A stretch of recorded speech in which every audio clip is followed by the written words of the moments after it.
శ్రీమాత్రే నమః. వృషభ రాశి వారికి దశమ స్థానంలో మారుతున్నటువంటి రాహువు యొక్క ప్రభావం ఏ విధంగా ఉంటుంది అని మనం పరిశీలిద్దాం. రాహు ఒక ఛాయాగ్రహం అవటం వల్ల ఏ రాశిలో ఉంటే ఆ రాశి యొక్క ఫలితాన్ని, అలాగే ఏ గ్రహంతో కలిసి ఉంటే ఆ గ్రహం యొక్క ఫలితాలు ఇవ్వడం జరుగుతుంది.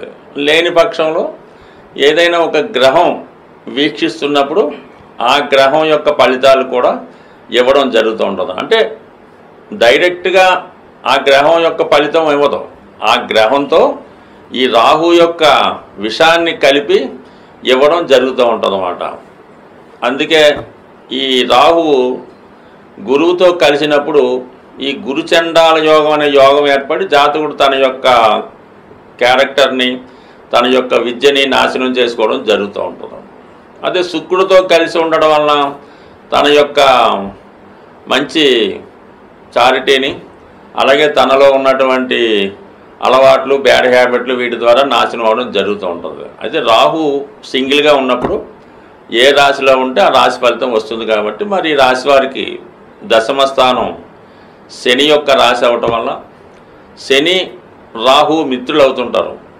పైపెచ్చి ఏంటంటే ఈ కుంభరాశికి రాహుది స్వక్షేత్రం, శనికి మూల త్రికోణ స్థానం. అందువల్ల కామన్గా రాహు శని ఫలితాలు ఇస్తాడు. అంటే ఇక్కడ దశమం అన్నది మీ యొక్క వృత్తి స్థానం, మీ యొక్క జీవనోపాధికి ఏ విధంగా మీరు జీవితం సాగిస్తారన్న దానికి ఈ రాహు దశమ స్థానం చెప్తూ ఉంటుంది. ఈ దశమంలో ఉన్నటువంటి రాహు ముఖ్యంగా వృషభ రాశి వారికి ఇప్పుడు ఉద్యోగ ఉపాధి అవకాశాల మీద, వారి యొక్క కర్మస్థానం అంటే వారు ఏ కర్మ చేయవలసి ఉంటుంది అది చెప్తూ ఉంటుంది. దాని తర్వాత ఏంటంటే మీ యొక్క తల్లిగారు, తండ్రి గారు, వారి యొక్క ఆరోగ్య విషయాలు, వారి యొక్క వ్యక్తిగత విషయాలు కూడా కొంత ప్రభావాన్ని చూపడం జరుగుతూ ఉంటుంది. ముఖ్యంగా దశమంలో రాహు. మరి సాధారణంగా వృషభ రాశి వారు శుక్రుడు రాశ్యాధిపతి అవడం వలన ఎక్కువగా ఈ సినిమా రంగానికి, మీడియా, టీవీ, టెలివిజన్, యూట్యూబు, అలాగే ఏదో కళారంగం, డ్యాన్సో, మ్యూజిక్కో ఎందులో ఒక ప్రావీణ్యం సంపాదించి చాలా హార్డ్గా కృషి చేస్తూ ఉంటారు. అటువంటి వారికి ఈ దశమ రాహు మీలో ఉన్నటువంటి నైపుణ్యం, అంటే మీకు ఒక 50% నైపుణ్యం ఉంటే అది ఒక 500%గా మార్చి మిమ్మల్ని చాలా ఒకేసారి హైప్ తీసుకెళ్ళడం జరుగుతుంటుంది.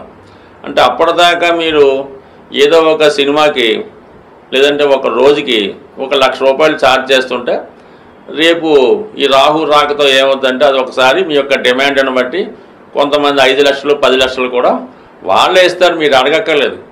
వాళ్ళ అవసరాన్ని బట్టి మిమ్మల్ని ఆ విధంగా అభివృద్ధి చేసే అవకాశం ఉంది. దాంట్లో మీరు ఏదైనా ఒక కళారంగం, ఒక డ్యాన్సు, లేదంటే ఒక డ్రామా ఆర్టిస్టు, లేదంటే ఒక స్టేజ్ ఆర్టిస్టు, ఇటువంటిది ఉన్నా కూడా మీకు ఎక్కువ అవకాశాలు, ఎక్కువ డిమాండ్తో రావడం జరుగుతూ ఉంటుంది.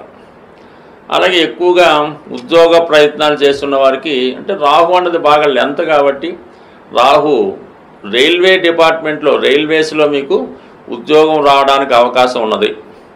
అలాగే అది వాయుతత్వ రాశి, రాహు కూడా వాయుతత్వ గ్రహం అవడం వల్ల ఇండియన్ ఎయిర్లైన్స్ అంటే విమానాలకు సంబంధించింది, రైల్వేకి సంబంధించింది, అంటే టోటల్గా చెప్పాలంటే ప్రయాణానికి సంబంధించిన దాంట్లో ఈ విధంగా కొద్దిగా ఎక్కువ లెంతీగా ఉన్నాయన్నమాట. మామూలు బస్సులు, కార్లు కాకుండా కేవలం రైల్వేసు, అలాగే ఎయిర్లైన్స్, వీటిలో ప్రవేశానికి మీకు అర్హత లభిస్తుంది. ఒకవేళ అందులో ఉంటే మీకు మంచి అభివృద్ధి కూడా రావడం జరుగుతుంటుంది.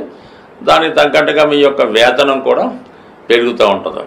ఇంకా దశమంలో ఉన్నటువంటి రాహు ఏం చేస్తాడు, మీకు 2వ స్థానాన్ని, 6వ స్థానాన్ని చూస్తాడు. అంటే కుటుంబ స్థానాన్ని రాహు వీక్షించడం వల్ల, రాహు స్వభావ సిద్ధంగా సెపరేట్ ప్లానెట్ అవ్వడం వల్ల మిమ్మల్ని కుటుంబం నుంచి వేరు చేయడం జరుగుతూ ఉంటుంది. అంటే ఏదైనా ఒక ఉద్యోగం వచ్చిందనుకోండి, మీరు కుటుంబం విడిచి ఏదైనా యుఎస్ఓ లేదంటే చెన్నైయో బెంగళూరు అలా మారడం జరుగుతూ ఉంటుంది. అలాగే మీకు కాకపోతే మీ కుటుంబంలో వేరే వాళ్ళకి ఏదో ఒక అవకాశం రావడం వల్ల, అంటే మీరు పెద్దవారై ఒక తండ్రి హోదాలోనో యజమాని హోదాలో ఉంటే మీ కుటుంబంలో మీ యొక్క పిల్లలు దూరం వెళ్ళడం జరిగే అవకాశం ఉంది. బట్ ఏదైనా కుటుంబం కొంతవరకు స్ప్లిట్ అవుతుంది. కుటుంబ సభ్యుల మధ్య అభిప్రాయ భేదాలు రావడం జరుగుతూ ఉంటుంది. ధనం విపరీతంగా ఖర్చు అవుతూ ఉంటుంది. కుటుంబ సభ్యుల మధ్య ఒకే అభిప్రాయం లేకుండా విభిన్న అభిప్రాయాలతో ఇబ్బంది పడుతుంటారు. కుటుంబంలో ఎవరో ఒకరు మీ కుటుంబ సంస్కృతికి వ్యతిరేకంగా నిర్ణయాలు తీసుకొని ఒక లవ్ మ్యారేజ్ లాంటివి చేయడం, లేదంటే ఏదన్నా ఒక విధమైనటువంటి మతంలో చేరడం, అటువంటి వాటికి ప్రోత్సహించడం, అంటే మీకు ఇష్టం లేని పనులు మీ కుటుంబంలో జరుగుతూ ఉంటాయి.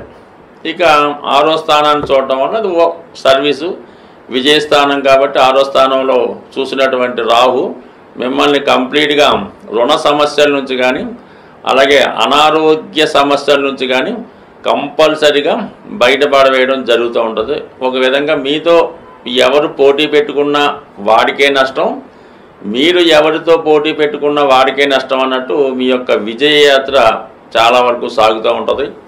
అలాగే ఏంటంటే ఇక్కడ 10లో ఉన్నటువంటి రాహు మీ అర్హతను మించి మీకు అవకాశం వచ్చే అవకాశం ఉంటుంది. కానీ ఇక్కడ ఏముంది, మీరు ఒక సాధారణంగా ఏదో ఈ బీటెక్ పాస్ ఏదో సాఫ్ట్వేర్లో నేర్చుకొని ఏదో ఇంటర్వ్యూలో ఏదో అటు ఇటు చేసి ఒక పెద్ద ప్యాకేజ్తో ఉద్యోగం పొందొచ్చు. కానీ అది నిలబెట్టుకోవాలి కదా. ఈ నిలబెట్టుకోకపోవడంలో ఏంటంటే 2 నెలలో 3 నెలలో ఈ ఉద్యోగం చేసి మీ యొక్క అసలు రంగు బయటపడి ఉద్యోగం పోగొట్టుకునే అవకాశం ఉంది. అందుకని అర్హత తగ్గట్టుగానే చేరండి. అయితే కొంతమంది ఏంటంటే మీకు అర్హత లేకపోయినా ఎక్కువ మొత్తంలో ఈ లంచం రూపంలో 10 లక్షలు 20 లక్షలు పే చేసి ఉద్యోగం సంపాదించవచ్చు.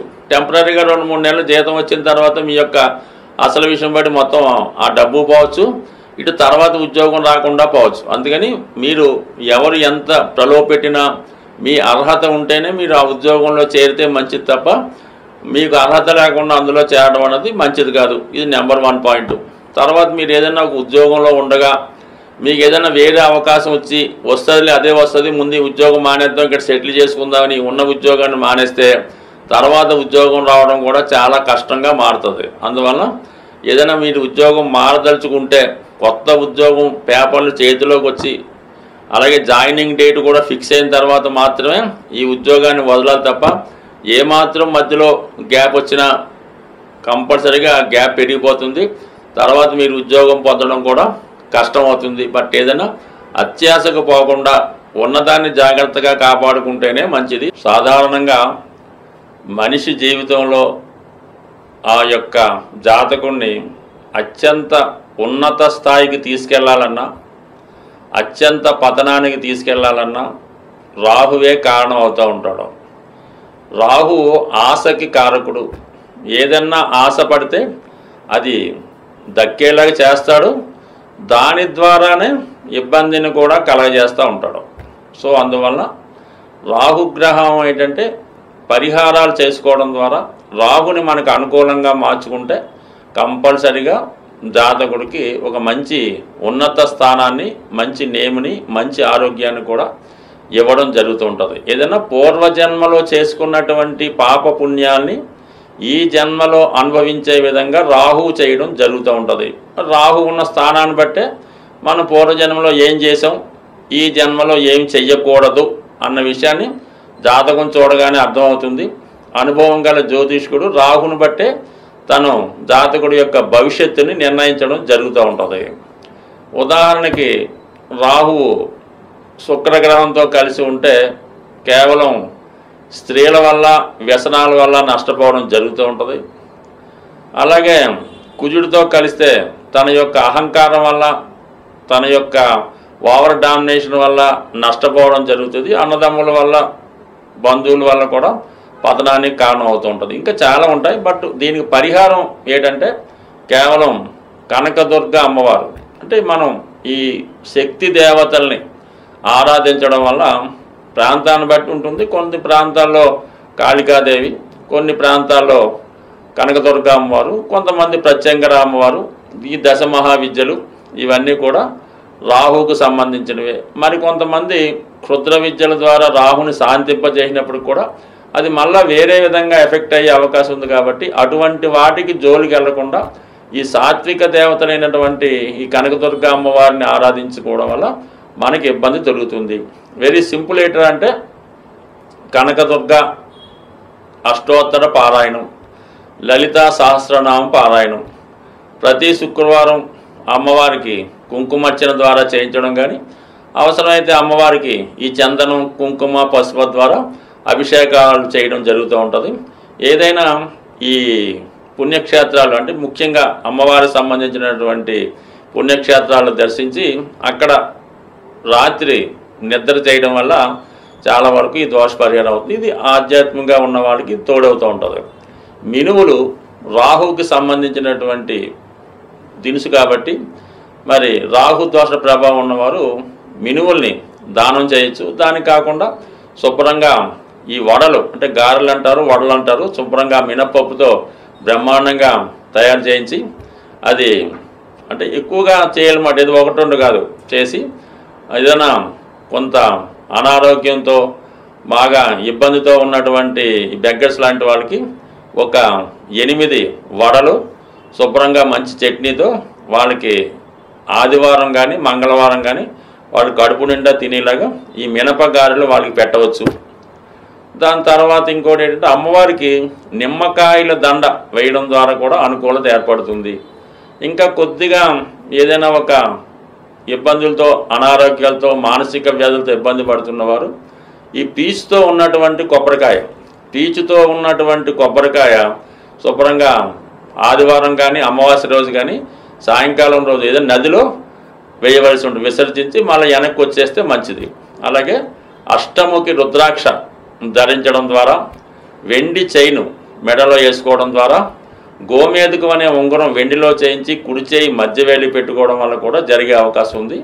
అలాగే మరి కొంతమంది ఈ నలుపు రంగులో ఉన్నటువంటి కుక్కలకి చక్కగా ఆహారం అది వాడిని పెంచడం కూడా చేస్తూ ఉంటారు. అది కూడా ఈ రాహుగ్రహ అనుగ్రహానికి తోడవుతుంది. అలాగే కాలభైరవుడు అనే శివుడి రూపాన్ని కూడా ఆరాధించడం వల్ల కూడా ఈ రాహు ప్రభావం నుంచి బయటపడే అవకాశం ఉంది.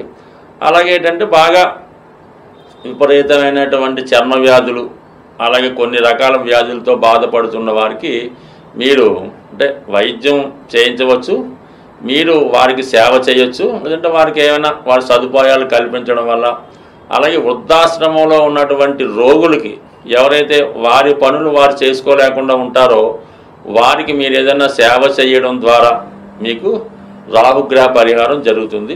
వీటన్నిటికన్నా అటు గొప్ప పరిహారం ఏంటంటే మరి అనాథలు ఎవరైనా చనిపోయినప్పుడు హాస్పిటల్లో వాటిని బయట అంటే కొద్దిగా ఈ అనాథ శవాల్ని దహన సంస్కారాలు చేయించగలిగితే జన్మల్లో చేసిన పాపం కూడా కంప్లీట్గా మీకు దోష పరిహారం అవుతుంది. ఏదో ఒక అటాచ్మెంటు, ఏదో ఒక రుణం లేకుండా మనం అటువంటివి చేయలేకపోతుంటాం. కానీ కొన్ని వినడానికి చెప్పడానికి ఇబ్బందికరంగా ఉంటాయి, కానీ అవి ఆచరణలో చాలా మంచి ఫలితాన్ని ఇవ్వడం జరుగుతాయి. కానీ అది అందరికీ సాధ్యం కాని విషయం. ఏదైనా భగవంతుడి యొక్క అనుగ్రహం ఉంటేనే కొన్ని పరిహారాలు మనతో ఆ భగవంతుడే చేయించి ఆ పాప కర్మల నుంచి మనల్ని బయటపడే విధంగా చేయడం జరుగుతూ ఉంటుంది. జాతకుడికి ఇంకా కర్మ ఉంటే ఆ పాపాలను చేసుకుంటూ అలాగా ఇంకా పాపాన్ని పెంచుకొని ఇంకా భ్రష్టుడు అయ్యే అవకాశం ఉంది. బట్ ఏదైనా రాహు యొక్క అనుగ్రహం పొందడం అంటే సాక్షాత్తు అమ్మవారి యొక్క అనుగ్రహం పొందడమే. అది ఎంతోమందికి సాధ్యం కాని విషయం. కొంతమందికే మన రామకృష్ణ పరమహంస లాంటి మహా గొప్పవారికి అటువంటి సాక్షాత్కారం జరిగింది. కాళిదాసు ఇటువంటి వారు ఈ రాహుగ్రహ అనుగ్రహంతో మరి మంచి ఖ్యాతి గడించడం జరిగింది. స్వస్తి.